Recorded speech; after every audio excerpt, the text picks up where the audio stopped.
ये 4 फिल्मी सितारे नहीं, ये लाखों किसान हमारी शान है। अगर भारत देश को आगे बढ़ाना है तो हमें किसानों के हालात सुधारना है और इस तेजी से बदलती हुई दुनिया में हमें किसानों को एग्रीप्रेन्योर बनाना है। मेरे और आप जैसे पढ़े लिखे युवा को हमें खेती सिखाना है। हो सकता है आपने एग्रीप्रेन्योर शब्द पहली बार ही सुना हो या मेरे थंबनेल और टाइटल पे पहली बार ही पढ़ा हो सकता है, लेकिन अगर ये शब्द आपने इसके पहले सुना या पढ़ा हो तो चांसेस है कि आपको इसका अर्थ भी पता हो। एग्रीप्रेन्योर 2 शब्दों का जोड़ शब्द है, एग्रीकल्चर एंड एंटरप्रेन्योर। अगर आप किसी स्टार्टअप के बारे में सोच रहे हो और आपका स्टार्टअप एग्रीकल्चर बेस्ड है तो चांसेस है कि आपको कल एग्रीप्रेन्योर बोला जा सकता है। आसान भाषा में बताता हूं, जो लोग भी एग्री बिजनेसेस में रहेंगे, यानी कि जो लोग एग्रीकल्चर रिलेटेड बिजनेस करेंगे, उनको कल जाके एग्रीप्रेन्योर बोला जा सकता है। नमस्कार, मैं राहुल शेंडे, कृषि जोन यूट्यूब चैनल में आप सभी का स्वागत है।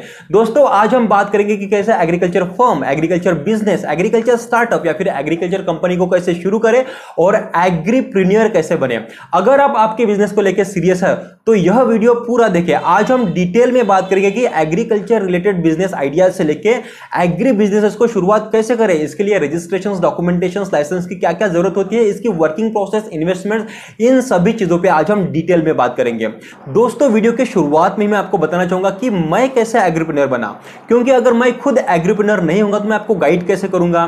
दोस्तों, एक किसान का बेटा होने के नाते मुझे बचपन से लगता था कि किसानों की हालात सुधरनी चाहिए। आपको हमारे भारत देश के किसानों के हालात तो पता ही है, और मुझे बहुत पहले से लगता था कि अगर हमने खेती को बिजनेस के जैसे अगर ऑपरेट किया तो चांसेस है हम खेती को प्रॉफिटेबल बना सकते हैं और किसानों के हालात हम सुधार सकते हैं। मेरा एजुकेशन खत्म करके मैं आईटी इंडस्ट्री में काम करने के लिए गया और लगभग 5 साल मैंने आईटी इंडस्ट्री में काम किया, और आईटी इंडस्ट्री में काम करते करते ही मैंने कुछ खेती में एग्री बिजनेसेस के ट्रायल लिए, like goat farm, poultry farm, dairy farm, mushroom farm और सब्जियों का भी ट्रायल लिया। और जॉब करते करते एक समय ऐसा आया कि मुझे वैयक्तिक तौर पे लगा कि अभी फुल टाइम एग्रीप्रेन्योर बनना चाहिए, और मैंने जॉब में रिजाइन डाल दिया और GBS mushrooms and agro businesses private limited को शुरू करते हुए हमने मशरूम का काम शुरू किया, और सभी एग्री बिजनेसेस को हम कृषि जोन के माध्यम से आप सभी लोगों के सेवा में उपलब्ध कराना चाहते हैं। तो मुद्दे पे आते हैं कि एग्रीप्रेन्योर बने कैसे। अब ये एग्रीप्रेन्योर बनने के लिए आपके माइंड में कम से कम एक एग्रीकल्चर रिलेटेड बिजनेस आइडिया होनी चाहिए। अब ये एग्रीकल्चर रिलेटेड जितने भी बिजनेस आइडियाज होती है उस पर मैं डिटेल में जल्दी वीडियो बनाऊंगा, लेकिन फिलहाल के लिए कुछ एग्री बिजनेसेस हम समझ लेते हैं। जैसे आप मशरूम का बिजनेस कर सकते हो। मशरूम में भी बहुत सारे टाइप्स होते हैं, जैसे button mushroom, oyster mushroom, milky mushroom, paddy straw mushroom, cordyceps militaris. आप goat farm, poultry farm, dairy farm, fish farm शुरू कर सकते हो। आप वर्मी कंपोस्ट बना के बेच सकते हो। आप ऑर्गेनिक तरीके से सब्जियां बना के बेच सकते हो। अगर आप एग्रीप्रेन्योर बनना चाहते हो तो एग्रीप्रेन्योर बनने के लिए आप ट्रेडिशनल तरीके से खेती नहीं करोगे। ट्रेडिशनल तरीके से खेती करके हमारे किसानों के हालात आप देख ही रहे हो। कुछ नया करो, कुछ इनोवेटिव करो, कुछ क्रिएटिव करो, ताकि आपको एग्रीप्रेन्योर बोला जा सके। आप फ्लावर का बिजनेस कर सकते हो, आप फलों का उत्पादन ले सकते हो, आप ऑर्गेनिक तरीके से फर्टिलाइजर बना के बेच सकते हो, आप कुछ भी कर सकते हो। नहीं तो कम से कम आप एलोवेरा का बिजनेस करके एलोवेरा का उत्पादन लेके रामदेव बाबा को तो बेच ही सकते हो। अब एक बार आपने आपकी एग्री बिजनेस की कैटेगरी सिलेक्ट कर ली तो नेक्स्ट स्टेप आता है कि रिसर्च कैसे और कहां से करें। अब आप रिसर्च दोस्तों गूगल से कर सकते हो, यूट्यूब से कर सकते हो, किसी ट्रेनिंग सेंटर से ट्रेनिंग ले सकते हो, या फिर आप किसी फिजिकल बिजनेस को जाके विजिट कर सकते हो। रिसर्च करने के बाद ही आपको आपका बिजनेस शुरू करना है, लेकिन रिसर्च करते समय भी आपको आपका माइंड खुला रखना है कि आप चाहे कहां से भी रिसर्च कर रहे हो, जैसे आप किसी फ्री के यूट्यूब वीडियो से देख रहे हो या फिर किसी ट्रेनिंग सेंटर से ट्रेनिंग ले रहे हो, उसमें एक चीज आप ध्यान में रखो कि दोस्तों जो भी बंदा आपको गाइड कर रहा है, क्या वो बंदा सक्सेसफुल है, क्या वो खुद का बिजनेस सक्सेसफुली रन कर रहा है, या सिर्फ वो लोगों को बता रहा है कि वो सक्सेसफुल है। उसके बिजनेस को नॉलेज एंड एक्सपीरियंस किस प्रकार से, इन सभी चीजों पे आपको ध्यान देना होगा, और उसी के बाद ही आपको उस बंदे से अच्छे तरीके से रिसर्च करके सीखना होगा, और फिर ही आपको शुरुआत करनी होगी। अब रिसर्च खत्म होने के बाद आपको ट्रायल लेना है, और ट्रायल लेते समय ट्राई करो कि आपके इन्वेस्टमेंट ना के बराबर हो। शुरुआत में ही बहुत ज्यादा इन्वेस्टमेंट अगर आप करोगे, चाहे आपको कोई भी कितना भी कैसे भी सिखाओ, लेकिन आपको उस पर ही विश्वास करना है जो कम से कम खर्चे में आपको बिजनेस शुरू करने के लिए बताता है। क्योंकि आप बिजनेस में नए हो, आपको बिजनेस के बारे में ज्यादा जानकारी है नहीं, आप एकदम से ही शुरुआत में ही आपने अगर लाखों इन्वेस्ट कर लिए और समझो आपको पता चला कि आपको उसमें इंटरेस्ट ही नहीं है या फिर आप उसको कंटिन्यू कर ही नहीं पाए, तो आपको लॉस होने की संभावना है।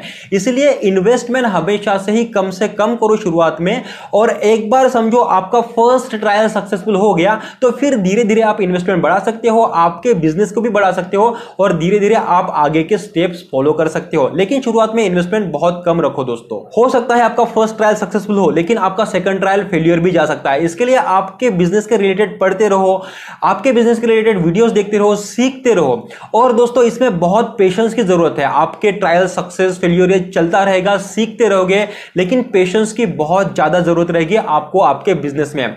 और एक बहुत महत्वपूर्ण चीज है दोस्तों कि आप जो भी बिजनेस करोगे उसमें आपको नेचुरली इंटरेस्ट आना चाहिए। आपके बिजनेसेस के काम आपके साइकोफिजिकल नेचर का हिस्सा होने चाहिए, क्योंकि जैसे ही आपको रिजल्ट्स कम ज्यादा होंगे तो उसमें आप पूरी उत्साह से काम कर सको, पूरी उत्साह से खुद को झोंक सको, और आप थोड़े से रिजल्ट्स कम मिलने से आप खुद हार नहीं मानोगे। सक्सेस और फेलियर बहुत दूर की बात है दोस्तों, लेकिन शुरुआत करो बिजनेस में, कंटिन्यू रहो, लंबे समय तक बिजनेस में रहो, चीजों को समझो और इंटेलिजेंटली बिजनेस को प्रॉफिटेबल बनाओ और सफलता पाओ। अब समझो आपने आपका बिजनेस शुरू कर लिया है तो आपको क्या क्या रजिस्ट्रेशंस, क्या क्या डॉक्यूमेंटेशंस और क्या क्या लाइसेंसेस लगेंगे।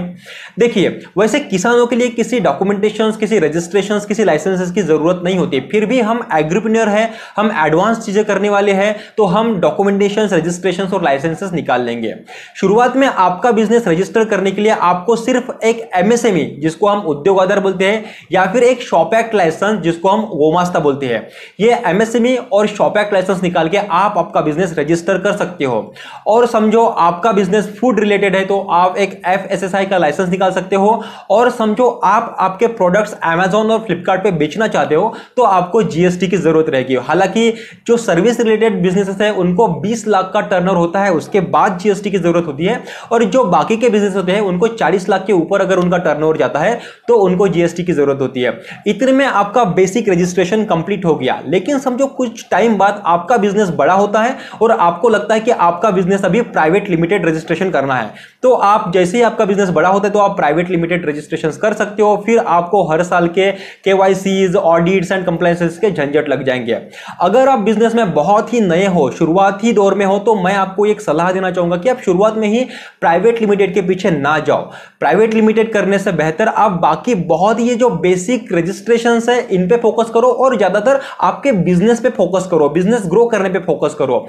शुरुआत में आप सिर्फ एमएसएमई और शॉप एक्ट से आपका बिजनेस शुरू कर सकते हो, फूड रिलेटेड है तो एफएसएसआई, और जरूरत हो तो जीएसटी निकाल सकते हो।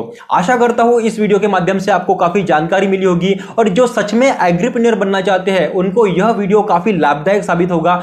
इस तरीके के वैल्यूएबल वीडियोस देखने के लिए चैनल को सब्सक्राइब कर लीजिए, और यह वीडियो जो एग्रीकल्चर रिलेटेड चीजों में इंटरेस्ट रखते हैं, जो एग्रीकल्चर रिलेटेड बिजनेसेस में आना चाहते हैं, यानी कि जो एग्रीप्रेन्योर बनना चाहते हैं, उन तक यह वीडियो शेयर करिए। और यह वीडियो पूरा देखने के लिए आप सभी लोगों का बहुत बहुत धन्यवाद।